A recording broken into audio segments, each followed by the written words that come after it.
સાહેબ, જીવનમાં ક્યારેય આત્મહત્યા એ કોઈ દિવસ એવું પગલું નથી કે જે તમારા જીવનની જે સમસ્યાઓ છે એનું સમાધાન થઈ જાય. આત્મહત્યા કરવી એ બહુ જ મોટો ગુનો છે. કેમ આત્મહત્યા?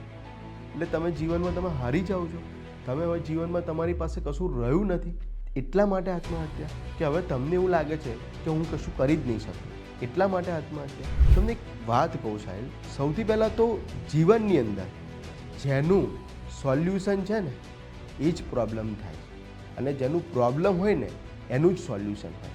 એટલે કહેવાનું ઇન્ટેન્સ છે કે અવશ્ય કોઈ પણ પ્રોબ્લેમ હોય ને એનું સોલ્યુશન છે છે છે, પણ જીવનમાં હિંમત હારી અને પછી એવું કહી દઉં કે હવે મારાથી કંઈ નહીં થાય, હું કંઈ કરી નહીં શકું, આ કોઈ અંત નથી.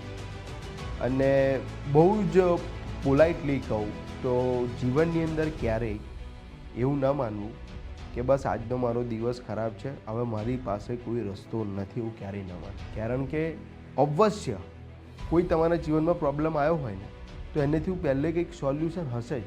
બસ એ સોલ્યુશનની શોધમાં લાગી જવું. જીવનમાં કોઈ પણ એવું વસ્તુ નથી કે જેનું સોલ્યુશન નથી, બધાનું સોલ્યુશન છે. આત્મહત્યા તમારા જીવનનો અંત લાવે છે, પ્રોબ્લેમ્સનો નહીં.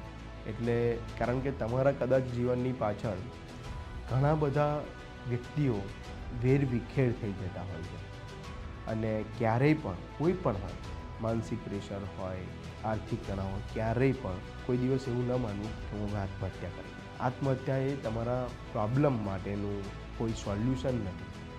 તમારા પ્રોબ્લેમનું સોલ્યુશન હું બધું જ કરી શકું છું ગમે તેવી પરિસ્થિતિની અંદર, બસ એક મન મક્કમ રાખીને.